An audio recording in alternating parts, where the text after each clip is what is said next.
It's something. recording, yeah.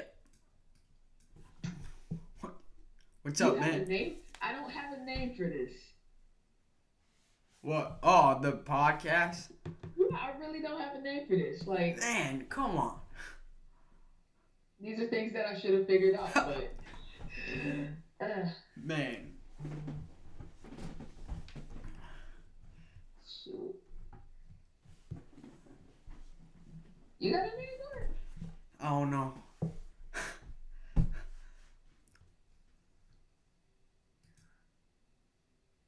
We'll figure it out later. We'll figure it out. Yeah. I'll title it. Yeah. All right. But what's up, YouTube? What's It's AJ the Right Gamer with the right channel and the right content, and we are back with another video. First special episode Yeah. of the podcast. We ain't got a name for it yet. You'll see it in the title. But I'm here with my man, the young blood, Michael Bollig. Woo! Oh, What's up? yeah, we up. All right, we up in here. Let me know if you enjoy this and if you want more down in the comment section below. But let's get straight into the topic we have lined up today. First of all, we're just gonna go through just a general overview, NBA, some of our surprises. So I will let my partner Michael start. What was some of the things that surprised you the most this NBA season? Man, there's many things like the Clippers actually playing good. I actually thought they were going to be one of the bottom feeders in the West, how stacked the Western Conference was, and I didn't feel like their free agency or off-season moves were that great. The Kings, too, man, like, the Kings are playing great. De'Aaron Fox might be having the biggest sophomore surge of the year, in my opinion. And then like disappointments, I guess Rockets, uh, Jazz, Pelicans, Celtics, and then Suns and Bulls. I thought were gonna be a little better this year. I didn't think they were gonna be great, but I thought they would win more than 4 and 5 games so far. And then for the players, I already mentioned like De'Aaron Fox having a sophomore surge, in my opinion. What about Kyle Lowry leading the league in assists right now?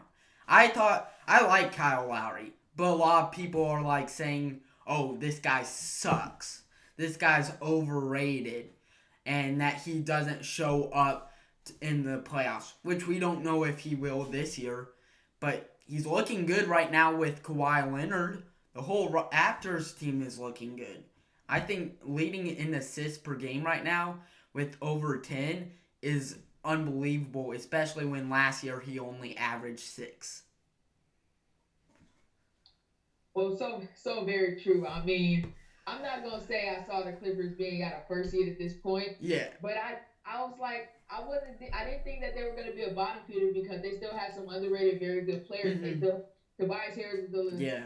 legit number one option of the team, and that's the number one option. He's been doing a great job so far. He's improved in every season, so he's going Yeah. up and up and up. And then you got the 6 man Lou Williams, the killer. He scores and that's it, Yeah. but he does it really well. Mm-hmm. And then you got somebody I didn't expect coming out this well is Montrezl Harrell. Yeah. He is killing it. He's definitely a most improved player candidate. He's Yeah. doing so well, scoring, rebounding for his team. The defense has been amazing. Mm-hmm. And shoot, another thing I was really surprised about, even though we know he's a great player, but I was still a little bit surprised. Before he got injured, Stephen Curry, the Yeah. man was lighting up the league. Like before he got injured, he was playing like MVP number three Stephen Curry. Yeah. And I was like, is this man gonna average another 33 piece? Yeah. 33 piece? And then the man went down with an injury. I was sad. Yeah. But seeing as I'm a Warriors fan, I was sad and then we started losing. But let's not talk about that. You go get me crying on the show. Mm-hmm. But shoot, Kyle Lowry though, people saying like, especially at this point in the season, people saying that he's still overrated, that he still hasn't shown us in the playoffs. You have to realize the context of that. With the Martin he'd always looked like really good, and then she like shut down in the playoffs. Mm-hmm. And even last year, he was better than he usually was in the playoffs, but still not great. Yeah. With Kawhi Leonard, we've never seen him look. I feel like we've never seen him look this good. Yeah. With another player like this, so I feel like this could carry over to the playoffs instead of tomorrow. is Kawhi Leonard, with obviously a much better player, and to my surprise, a much better fit than DeMar DeRozan. So Yeah, I feel like that could possibly carry over into the playoffs easily. I feel like the whole Raptors team can carry over into the playoffs this year because the last few years, their problems in the playoffs have been facing the Cleveland Cavaliers and LeBron. And LeBron's gone now. We don't know how they're going to perform against the Raptors, Sixers, Bucks, like teams like that. They might be able to beat those teams and run through. I feel like this year, the Raptors actually have a good chance to perform well in the playoffs, including Kyle Lowry.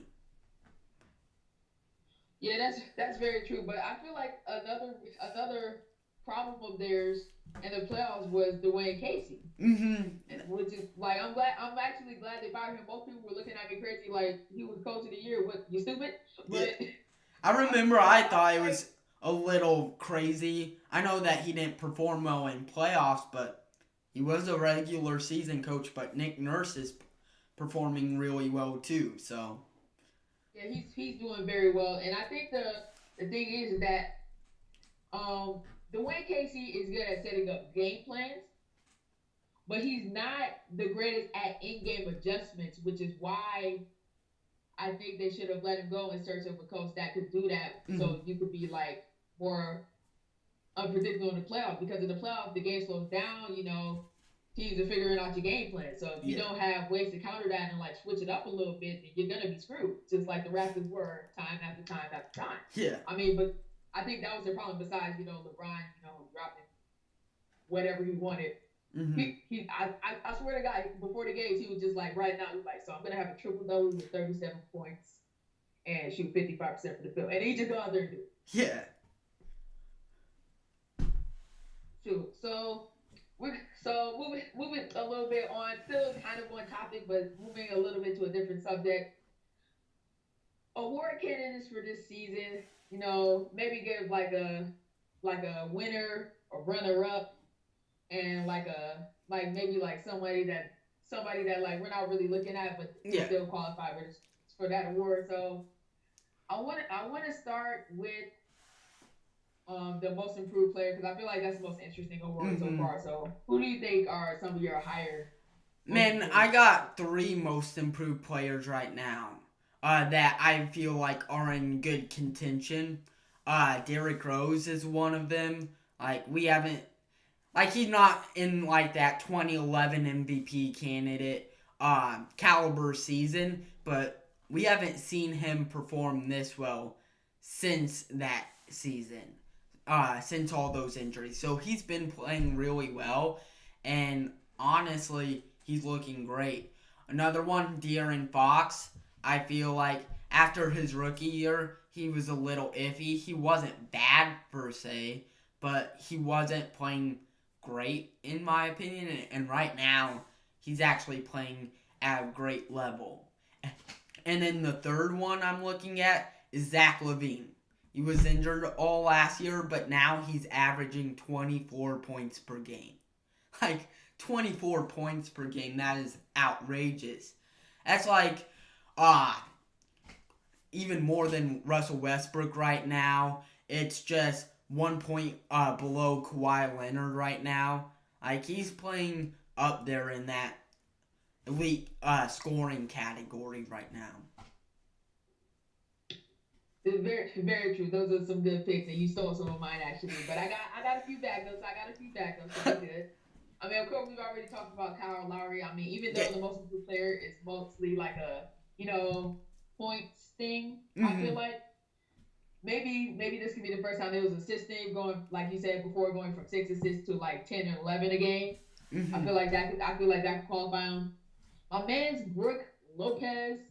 He's doing very well in the Bucks. Yeah. He's thriving. I knew he would do good with Giannis, and everybody was like, he sucks now. One bad season and he sucks. Yeah. But he's hitting those threes lights out, at least Mm-hmm. especially for a big man. Yeah. And they're the new coach there. He's running some. What is his name? I keep forgetting. Della Debova, or is it? Budenholzer. Mike Budenholzer. Yeah, Awesome. sorry. Right for Bucks coach. Yeah. Yeah. but he's doing very well drawing up plays for Brooke Lopez. Yeah. I just watched a video the other day about the plays that drawn up for Brooke. It's amazing, bro. Mm-hmm. But shoot, one of the other players I was looking at, of course, Karis LeVert before he got injured. We already talked about Montrezl Harrell, Mm-hmm. of course. Then I had another player in mind. I can't believe I forgot it, but I'll bring it up later if it comes to me. But we're gonna move on to the next Yeah. award to save time. Um. Defensive Player of the Year. Yeah. That's. That's an interesting one that I can't really like. I've been watching the NBA very closely, Yeah. but for some my brain can't do it. I don't Yeah. know. I mean, I That's. have some candidates that are like some of the usual, some that I've just seen, but like, what do you think? For me, I've been the same as you. That my brain's just not doing it. So I've come up with like some of the usual, like Rudy Gobert is always a usual, AD, and then Kawhi. I mean, those are probably the three best defenders in the NBA currently, in my opinion. Ooh, that's very interesting. Those are your top three defenders. Rudy Gobert, AD, and Kawhi. Not in Yeah. any specific order, but those are your top Yeah. three. Yeah. Top three defenders in the NBA for me. I promise you, everyone watching this, I promise you I'm not being biased. But Kawhi, I will take Kawhi as number one defender in the league. Draymond Green, number two. Draymond Green, my number two. And then I've been switching between either like I've been fumbling with AD, Rudy Gobert, Yeah. Joel Embiid as the three. In my opinion, they're all interchangeable. But Yeah. I feel like people are not lately since he won that Defensive Player of the Year. I feel like he should have won it over Kawhi one of those years, but I digress. Yeah.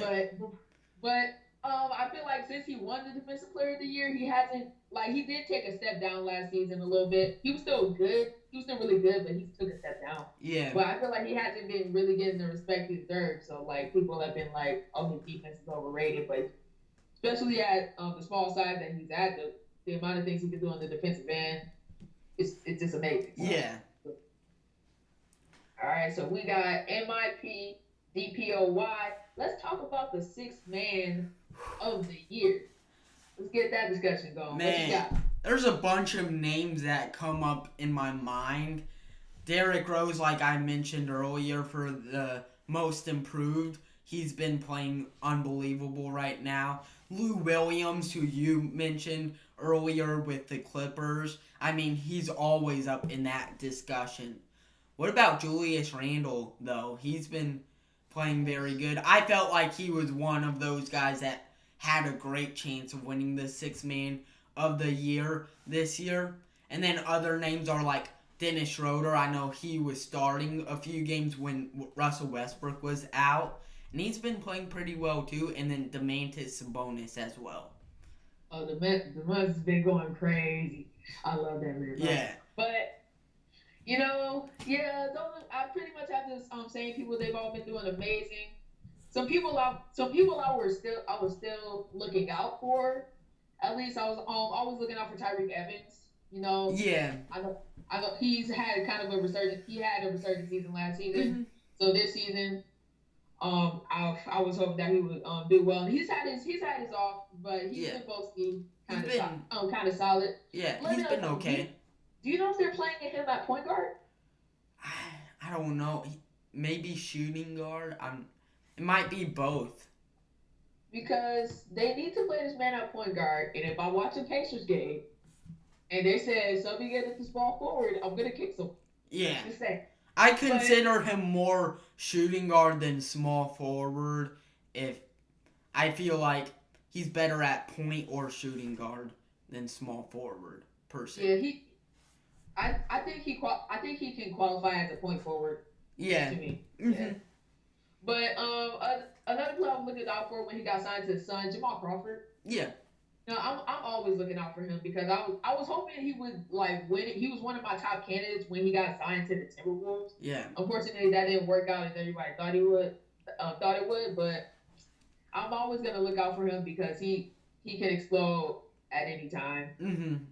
And then any of the Warriors bench, not any of it maybe. I'm not trying to be biased, I promise you, but I feel like they don't Yeah, talk about Andre Iguodala or Sean Livingston when you talk about Six yeah. Men of the Year because their stats are not like, oh, he's averaging 20 off the bench. Vote, vote, vote, vote, vote. It's not like that. I mean, I'm not discrediting Yeah, them I that get like what you're saying. They don't play enough minutes for those uh big points amounts, but they're doing enough to help the Warriors out with depth and performing well during it. yeah, like it's and like especially with Iguodala, like his impact doesn't always show up on the stat sheet. Yeah. But if you watch the games, you know that he's like an integral Mhm. cog in the system. Yeah. Like I'm not discrediting guys who like put up 20 off the bench. Like Jamal Crawford in his heyday was great. Lou Williams is great. Eric Gordon is great. I'm just saying. You got to look at those Mhm. the other guys that like don't exactly put up 20, put up 15, but doing things that helps the team out. Yeah. All right, so we got MIP, DPOY, Six Man of the Year. Let's talk about. I want to save it for the end. No, let's Rookie of the Year. Rookie of the Year? Yeah. Okay. So, I mean, there's two main candidates in, like, Luka Doncic and DeAndre Ayton. I guess Trae Young's having a decent year, but he's not in that mix of the top two.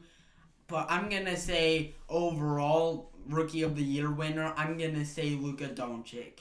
This man's averaging over 18 points per game, almost 7 rebounds per game, and 4 assists per game. I mean, this guy's doing it all over the place. And I wasn't one of them that was buying into all of his hype. I thought he was going to perform well, but he's performing great at a great level in my opinion. I definitely agree with most of your statements. Like Luka Doncic has been doing amazing. Yeah. And the team, and the part of that is like the team around him is built well for him. Mm-hmm. DeAndre Jordan, you got Harrison Barnes, you got Wesley Matthews, you got Dirk. Yeah, Dennis Smith. all doing good things. Dennis Smith Jr. of course. Yeah. The man's shooting over 40% from three. I love it. Yeah. But of course DeAndre Ayton, he's doing his thing in Phoenix. Mm-hmm. But Trae Young is not in my top three. Mm. And that's because even like I know he's a rookie and like it's common for rookies to like not shoot the greatest percentage. But 39% from the field and 25% from three, that's bad even for a rookie. I can't go with that. Yeah, it is. And like I feel like he's pulling from the logo and like from super deep a little bit too much. Like you're not Steph, at least not yet. Yeah. But who would you put in that number 3 spot? At my number 3 spot, I got Jaren Jackson Jr. He's doing very well offensively and defensively. He had that monster game against the Brooklyn Nets, hitting clutch 3 after clutch 3. I swear he was just throwing them up there and they was going in. He was like, okay. And then he was just rolling it. He was like, if they go in, I would throw them up. And I like that confidence in him because I thought he would be a little bit shy as an offensive player, but I'm glad he's coming into his own, into the NBA season. A little bit of an overlooked player. Marvin Bagley has been doing very well off the bench, not like at top 3 rookie of the year level, but I feel like he's honorable mention. He's performing well. I was thinking about him, but he's probably like in that close to 5th or something around there. Yeah, probably a top 5 candidate. Yeah, he's performing well. And then Dante DiVincenzo doing good. Yeah, doing good. Mm-hmm. I mean, he's hit threes. That's what we expect. So yeah, I actually saw Dante DiVincenzo in person like around in June this year. That's actually pretty crazy. I've never. Where did you see him at? I was at Villanova for like a week at like a summer program, and I was in the cafeteria and someone's like, look over there, that's Dante DiVincenzo, and I looked over, I'm like, oh shoot, that is him. Pretty cool guy. Oh, that's insane. Like I've always wanted to meet an NBA player, but I just I never have. Like I be having dreams that I'm being Shaq and stuff, and then I wake up and I'm in the room with my brother. Well, Dante DiVincenzo's nowhere near Shaq. I mean, Yeah, but still, to meet an NBA player, that's still pretty awesome. yeah, I yeah. mean, shoot, I'll settle for Michael Carter Williams. Hey, what's up, man? Let me get an autograph. Like, What's up? shoot, but as I was saying, if you know, please let me know. But how was Grayson Allen doing? I haven't I really think heard. he was sent to the G League. Ooh. I know. I feel like I remember that news story. I feel like I remember. Yeah, I think it was just like maybe a week ago or something. It was just recently. All right. Well, Grayson Allen, if you're somehow watching this, you're probably not. But if you're somehow watching this, go ahead, drop 50 for me. I'm counting on you. Yeah. All right. So we've done Rookie of the Year. We've done Defensive Player of the Year. We've done Most Improved Player. We've done Sixth Man of the Year. Before we get to the big one that we all know is coming, let's go to Coach of the Year. Get that out the way. Who are your coaches? I mean, I got 4 like main ones. One of them's Michael Malone from the Nuggets. I thought Nuggets were gonna be a great team, but I believe they're number 1 in the West right now. That is pretty. I think they were number 1, but I think the Clippers just edged them out. They're probably like 2 or 3. Yeah, they're still amazing. Amazing. Yeah, they're like neck and neck. So I mean, I thought they were gonna be a great team. I really liked their offseason and draft this year. But Isaiah Thomas hasn't even played yet, I don't think. So I'm excited. Michael Porter Jr. Yeah, I mean, I'm excited to see their team once those 2 big guys, big names come on the court and see how they click. I think he's done a great job. Another name, Doc Rivers from the Clippers. I've already said I had no really high hopes for them, how deep the Western Conference was, and how I felt like all the other teams did in free agency and drafting. I didn't have high hopes, but man, they're proving me wrong. Doc Rivers has gotten these guys, these players ready, and I've been impressed. But let's go to the 2 main ones. Mike Budenholzer from the Bucks. I mean, this Bucks team is a great team. I expected big things from them, but Giannis is playing at another level. Chris Middleton's a great player. I just find this Brook Lopez, like you said, I think that his schemes of for the whole team's been unbelievable. He's setting them up really big. And lastly, Nick Nurse from the Raptors. Raptors are always a great regular season team. There was still question about the Kawhi situation, if Kawhi would want to play in Toronto. And right now, they got the best record in the NBA. I mean, don't you have to mention the best team's coach and the coach of the year? I mean, let's be real. I mean, of course, those are we got the same candidates. Yeah. It's pretty obvious. But it's what I'm really amazed with Doc Rivers and Mike Malone, especially because of something I read and I was looked at it and it was amazing. Freaking the first seed and like the 14th seed in the West is only separated by like 5 games.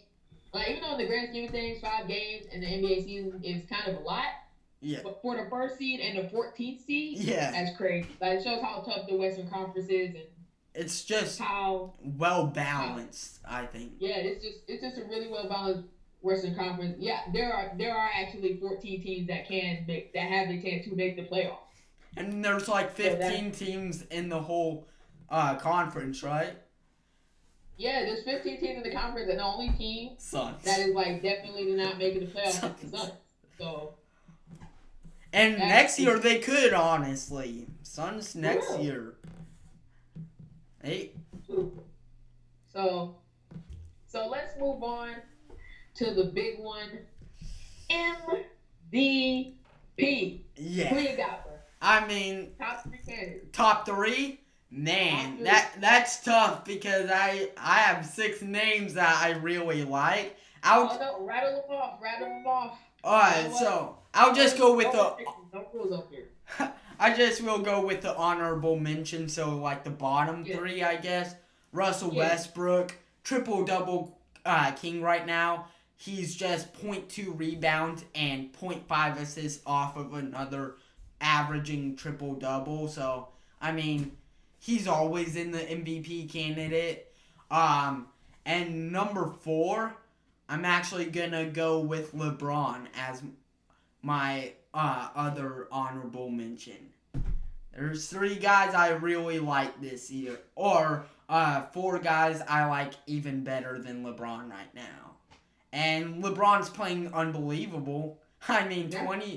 almost 28 points per game, 7 rebounds, and 6 assists per game. Best player in the league. I'm just looking at the other four players I just really like this year. And I feel like it's gonna Eastern Conference player's gonna win it this year too. So that's why also number four, I'm gonna go with Kawhi. I think Kawhi might actually win it this year. Um, but right now, he's probably number four at this point of this season. I'm predicting him to rise a little more. He's looked unbelievable, especially that he's been basically out of the league for a year. We haven't really seen him play except 9 games, I think, last year. He's averaging almost 26 points per game, 8 rebounds, and 3 assists. And then we can't forget about his defensive skills. So, I mean, that also elevates him in the MVP status. Number 3, I'm going to go with Embiid right now. I feel like he's playing unbelievable. I do feel like he might slide because of his injury problems in the past. So I think that there's a good chance that he might be injured. I hope not, though. He's playing unbelievable, great player. But 27 points per game, 13.4 rebounds per game, and then for a big man, 3.5 assists per game is decent. But he can shoot also for a big man. So, I mean, that's what makes him so deadly too. And then he's a good defender as well. Number 2 and 1. It's really close to me. For me, I would go with AD number 2, averaging like 28 points, 13 rebounds, and then 5 assists. But he's also such a great defender. Number 1, I gotta go with Giannis Antetokounmpo. I mean, I don't know if I said his last name right, but the Greek freak, man. Last year at this time, he was one of the favorites too. He kind of slid down a little mid to late season, but he's easily around that top 5 player in the league. But right now, he's playing at MVP caliber season, in my opinion. Yes, Giannis at number one. So I'm guessing you people already know my number one is Giannis. But I'm gonna start with my honorable mentions. I mean, you already mentioned Joel Embiid for me. You already mentioned LeBron for me. Yeah. LeBron is always gonna be up there. Yeah. But depending on how the rest of the season go, I got a really, really dark horse, like so dark you can't see it. Really dark horse contender for MVP. Jimmy Buckets. Jimmy Buckets. He's been killing it on the 76ers. I'm like, bruh. Yeah. Like he's always been a really good player, especially for like these last like 4 or 5 years or so. He's already been a great player, but ever since he got on the 76ers, it's not like the stats are like, he's putting up 30 or something. Mm-hmm. But like he's there when you need him. Mm-hmm. And like as a side note, with the same move for game winners, and they always goes in. I'm like, why? They know what you do. Yeah. Like every time dribbles up the court. He looks straight in your eye, step back, 3, bang, it's over. And rest in peace, Kemba Walker. I'm so sorry your 60-point night went that way. But But Jimmy Butler is my definite like super dark horse contender. Yeah. And the reason why I'm going to not really count AD in this, I'm not like, saying I'm not counting him, like he's a dark horse contender as well. But his team, that's like team Yeah. record is very, very important in the MVP voting. So That's that's why I why I want to put put, him like number 2 for me instead of yeah, number 1 because Giannis's Bucks are performing significantly better than the yeah. Pelicans. Yeah, but we already know my number one is Giannis. You already talked about him. We Yeah. already explained why he's I mean, awesome. I'm glad he hit at least a few threes this year, but yeah. he'll get there. Number two for me is probably Kawhi Leonard. Mm, As you already explained, Kawhi Leonard's doing great. He's been elevating everybody around him. mm-hmm. You know, the Raptors' best team in the East right now.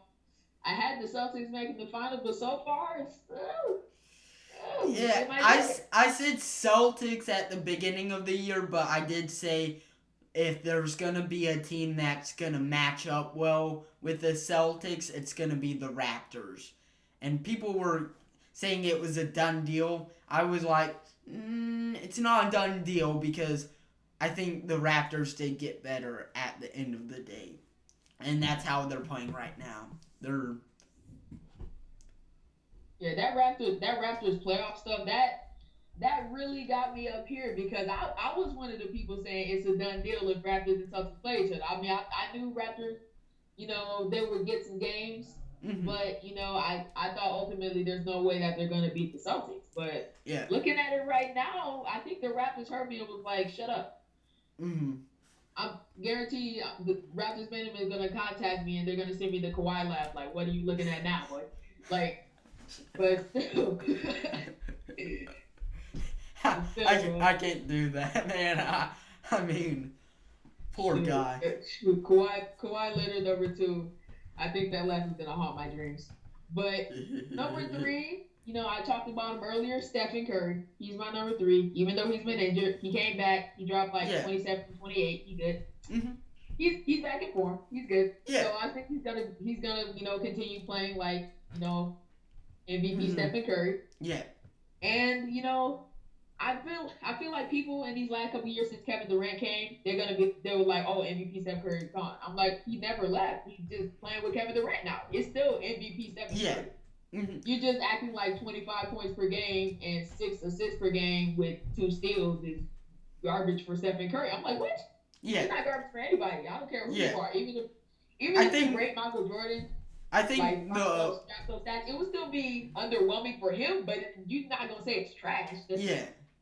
I think the hard part is too like there's just so many good Warriors on the team. It's gonna be hard for any of the Warriors to stand out from the rest in a sense, you know. Very, very true. I saw the stat the other day. Every single Warrior of the big three, Steph Curry, Klay Thompson, Kevin Durant, they all dropped 50 this season. Yeah. And that's insane. That just shows how much talent that they have. But it also hurts that none of them can stand out. Like I don't think like while they're there, none of them is gonna have an MVP. I thought while they're there, none of them is gonna have an MVP season. Like you look at Giannis, I mean, it's definitive that he's better than any other player on the Bucks. Although Chris Middleton's a great player, but yeah. I mean, I'm not sure if you can say definitively Steph or KD are better than the other. I think Steph's more important to the Warriors. Yeah. But KD's the better overall player. Yeah, that's the mantra I've always lived by since KD joined the Warriors. That KD was still the better player, but Steph Curry is way more important to the Warriors than KD is. But you know, like there has been a pattern in history, like you know, MJ MVP, Scottie Pippen side guy. Today, Giannis MVP, Chris Middleton side guy. Kawhi MVP, Kyle Lowry side guy. LeBron MVP, you know, Dwayne Wade side guy, or you know, Kyrie or Kevin Love last. Kevin Love, Kyrie Irving. Mm-hmm. You know, if you want to say Larry Hughes, Big Z, you can. But I love Big Z. Don't take that wrong. Big Z, I want your autograph. But anyway, it's just not like you're not gonna sit up here and say KD MVP, Steph Curry side guy, but you're also not going to say Steph Curry MVP, KD side guy. Yeah, That they're just sounds equal. weird. They're Like, what are you equal doing? in a sense. You know, they're equal in their Yeah, primes right now. yeah. It's like it's a double MVP situation. Like I Hmm. think it was a simpler time. You know, I mean, a less happy time for me because we're dominating Warriors. But it was a simpler time when you could say Steph Curry MVP, Klay Thompson side guy, Yeah, Draymond Green other side guy. yeah, Now you can't really like there's still you Klay Thompson and Draymond Green stand where they stand, but KD, Curry, yeah. you know, right? And then you're gonna get Boogie in a couple Oh months. yeah, Boogie's gonna come back, and then you can't really call Boogie a side guy either, even though he's clearly not as good as Steph Curry, Kevin Durant. You still can't Yeah, call him a side guy. yeah. He's Oh still my one of god! the best centers in the league. Like, he's. Oh my god! How would you? Sorry, I'm happy, but we got that out the way. A couple special topics that I wanted to throw at you Yeah. before we get to the end of the episode special. First of all, John Wall Bradley Bill trade situation. Mhm. Where do you think they should go? Do you think they will go? Go. Yeah, for me, I only see one of them gonna be traded. I don't see both of them, so I'm gonna say Bradley Beal has a better chance of being traded. And I've been saying this for a while, and that's the Charlotte Hornets.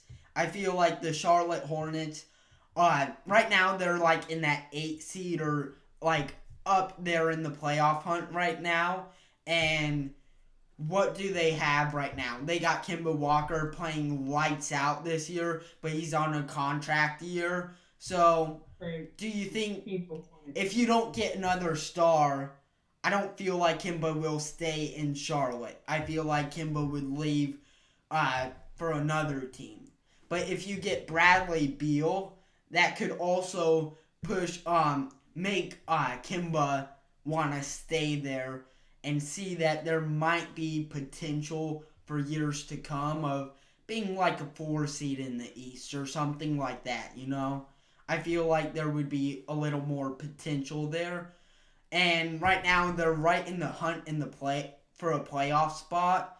I feel like they can get rid of Jeremy Lamb, which I know me and you talked about that like Oh a yeah, couple weeks Jeremy Lamb, ago. man. I don't want him to leave. I don't want Like him to leave. they'll get rid of Jeremy Lamb and a couple of first round draft picks.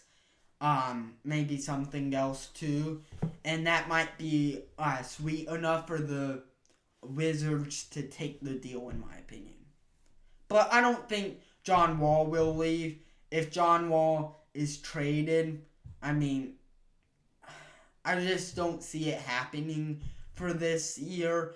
The only one that I love to fit in would be the Suns, but especially with right now, the Suns aren't in a position like, let's get a superstar mid-season and trade away draft picks, especially since they're probably in the hunt for the number one pick in the draft this year. Yeah, I agree with you. I feel like John Wall with his supermax is nearly untradeable. Mm-hmm. But as far as Bradley Bill goes, I mean, of course, there's Charlotte. We already discussed that between me and you. Yeah. Another place that like that's not necessarily like the most realistic, but I would like to see him in is Detroit. Yeah. Fill out that big three since They got they don't the really two have a big men. definitive. They don't have a definitive third star. I mean, Reggie Jackson, he's oh my god, like he's disappointing me because he's injured, and Yeah. I'm not like mad at him because he's injured, but he's injured. He gets injured a lot, so Mm-hmm. you can't really rely on him for anything. And then him and So Blake like, Griffin have this year, I believe. yeah, Like, yeah, they've had their fair share of issues. So I feel like trading him away for a player of Bradley Bill's caliber mm-hmm. would be best. As far as John Wall goes, if he does get traded, I don't feel like the best place for him to get traded the Suns. I feel like the two best places. I'm just gonna list them off one or two. Number one, I think the Indiana Pacers would be a great spot for them. Like Mm-hmm. in the backcourt, I mean, I don't know how like the ball handling duties would work with. I mean, we've seen it work before with like Chris Paul and James Harden, but still, Yeah. John Wall, a very ball dominant player. Big bro Depot came into his own as a very, he's still a ball dominant player.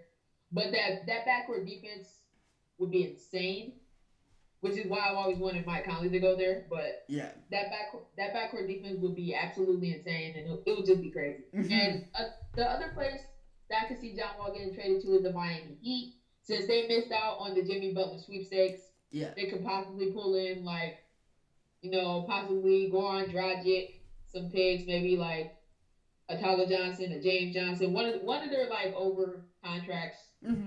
to where they could pull in and get John Wall. Even though I love Goran Dragic, I he's one of my Yeah. favorite players. You got to admit, John Wall is a much better player. Yeah. And even though it's potential for the personalities of Hassan Whiteside and John Wall to just, it could either end with John Wall punching Hassan Whiteside in the face, or it could end with John Wall throwing Hassan Whiteside lob. Yeah. So it's a 50-50, but since that he had the highest payroll in the league, and they're nowhere near one of the best teams in the league, I feel like it would be a good risk to take for them. Yeah. If John Wall gets traded, do you think Boogie will go to that team in the off season because they're good friends and they spent time in college together and stuff like that? I mean, it's definitely a possibility. There was always rumors of him going to the Washington Wizards with John Wall, so they could have that big three going. Mm-hmm. But here's my question: since John Wall Supermax kicks in next year and lasts for I believe the next like 4 years or 5 years or something, Yeah. unless the team has an amazing cap situation, is Boogie really going to take 5 million again? Yeah. I don't I think. don't. I mean, I get it. I kind of got it when he signed with the Warriors, but I kind of got it when he signed with us because he was coming off an injury. We didn't know if he was going to be the same again. And since it's an Achilles injury, we've seen Yeah. injuries ruin our favorite stars, Kobe Bryant most notably. Mm-hmm. But so we didn't know if he was going to come back the same. But if he comes back at least at All Star level, he doesn't even have to be at best center in the league level still. Yeah. But at least at All Star level, he's going to be looking for a big deal. And is he really? Even though John Wall is one of his best friends and they could do some spectacular things together, Yeah. is he really going to take another $5 million, $7 million contract? Yeah. I don't feel like he would do that. Yeah, I agree. Okay, so what do we have? Last thing on the list to end off the episode with a bang.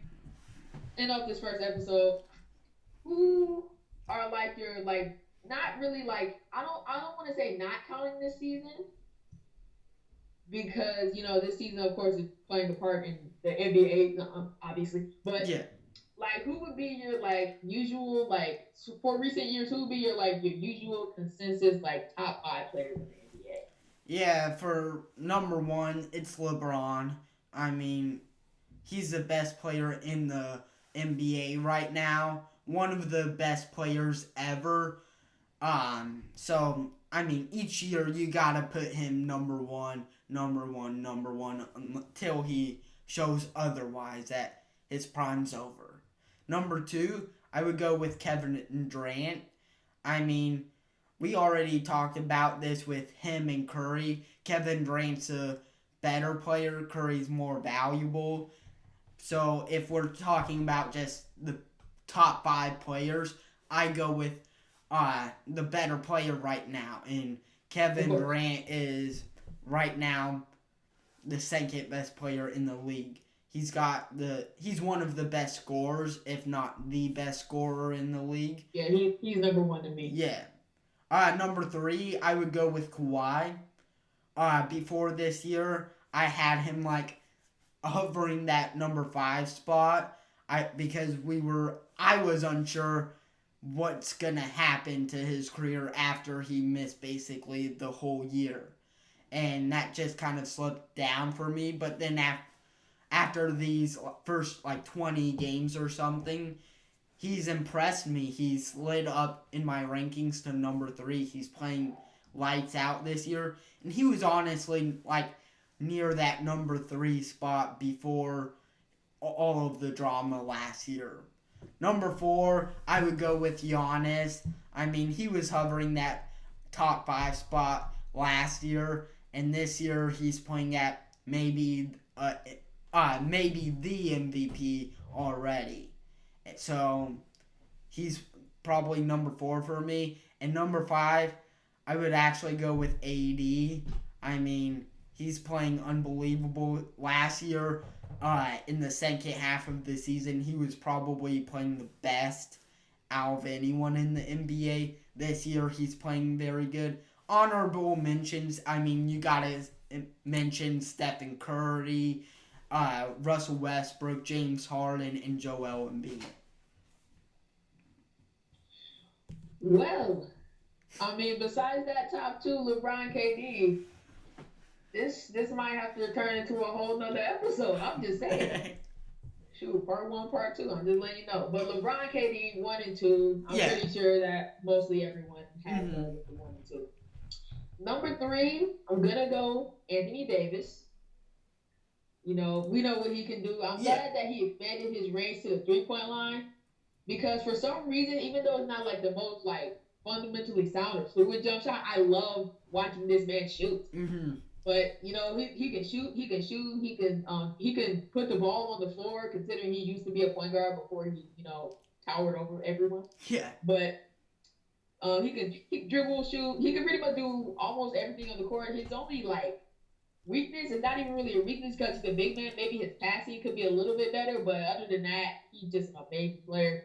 Number 4, again, I promise you none of this is biased. I'm being as fair as possible. Stephen Curry, number 4 player. Oh my God. He like, why do you have to call your face? I'm starting to think you're fine. Number 5, Clay. No, number 5, Jason Richardson. No, we're not gonna go into it. We're not gonna go into it. Hey, number 5's Carlos Boozer for me, but you know. I'm just saying, bro. Yep. I'm just 3 video ideas on the spot. Let's go. But shoot, number 4, against Stephen Curry, you know, he's impacted the league so much, changed the way the game is played. I mean, I feel like he's so deadly. Just all he has to do is stand there and he's deadly because he can shoot from pretty much anywhere on the court. I think he basically is a transcender in my opinion. That's why I consider him. He started a new trend of like shooting way out there. We saw it with Trae Young.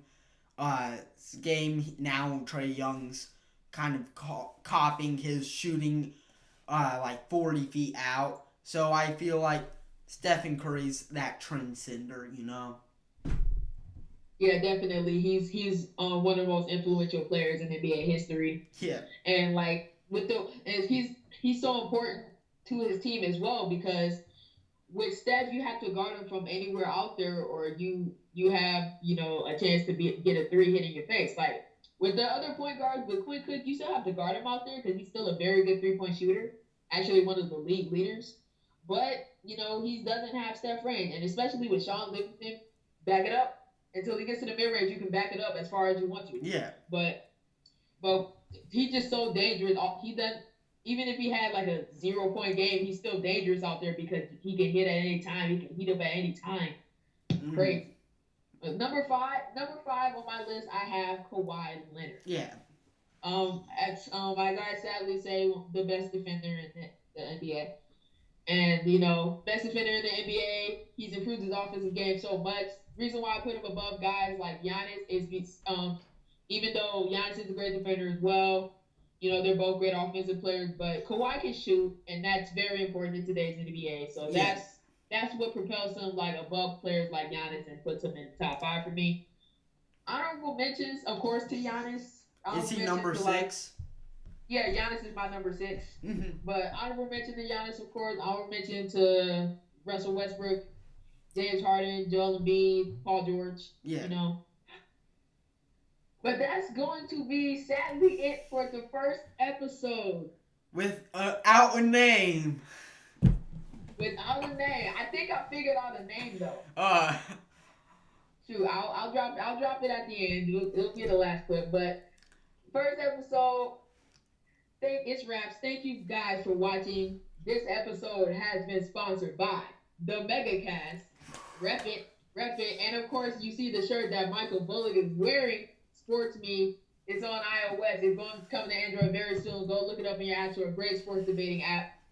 But I gotta say sayonara to you guys. Until next time, I should have some more videos dropping soon. And this should be a weekly thing, once or twice a week. Yeah. For this podcast. So stay tuned for more episodes. I will see you guys later. And this is the end of the first episode of wait for it, NBA All Day with Anthony Jones player and Michael Bullock signing out. Peace. See ya.